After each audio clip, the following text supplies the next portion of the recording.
She had been quiet all morning, moving from room to room with the softest steps, making sure everything was perfect.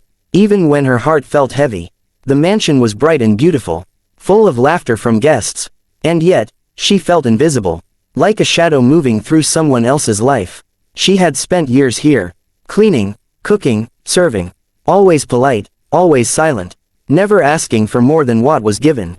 But today was different. Today she held a piece of paper in her hand, her resignation letter. Her heart pounded, her hands trembled, and for the first time in years, she felt fear, mixed with relief. She had a reason so painful, so personal, that she could barely whisper it to herself. It was why she had stayed silent all these years, why she had endured the arrogance, the cold looks, the endless demands. She walked to the office where he sat, the millionaire, the man who owned everything, the man who could crush anyone with a word. His office smelled of leather and money, windows tall, viewing the city below, like a throne for a king. He looked up as she entered, eyes sharp, assessing, arrogant as ever, expecting her to stumble, to apologize, to beg. She didn't. She handed him the letter quietly, voice low, almost a whisper. "I'm leaving. I can't do this anymore." He frowned, leaning back, reading the letter with an expression that made her stomach twist. He was used to control, used to bending people to his will, used to being obeyed without question. "Why now?" he asked sharply. "Why after all these years?" She swallowed, her throat dry, her eyes downcast. For a moment, she felt the weight of all the years. All the humiliation, all the silent suffering. I have no choice," she whispered. "My mother is sick. I have to take care of her.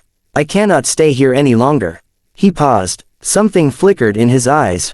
But quickly, it was replaced by that same arrogant smirk. That same tone that said he was untouchable. "You think I care about your excuses?" he said. "Everyone has problems. This is your job. You stay or you leave. It's simple." Her heart sank. She felt helpless. Her mother, frail and alone, needed her. She could not wait. She could not beg. She could not compromise. Tears pricked her eyes, but she held them back. She was stronger than the fear. She had survived worse. "I have to go," she said, voice firmer now. "I will not ask permission. Please, understand." He stared at her, the silence between them heavy, thick with tension, with unspoken power. For a long moment, he said nothing.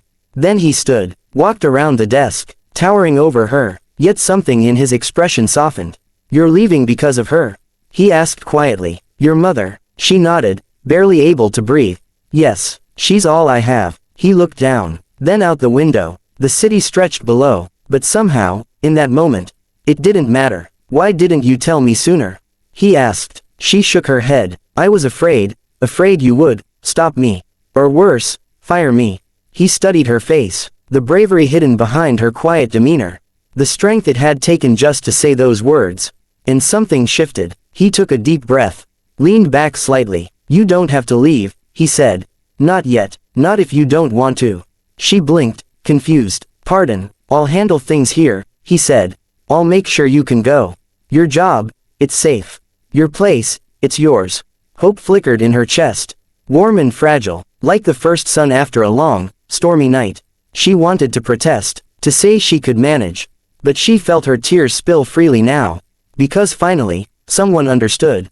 Finally, someone cared. He smiled faintly, not arrogantly this time, but human, real. "You've worked too hard for me to just let you walk away," he said. "You deserve better than silence.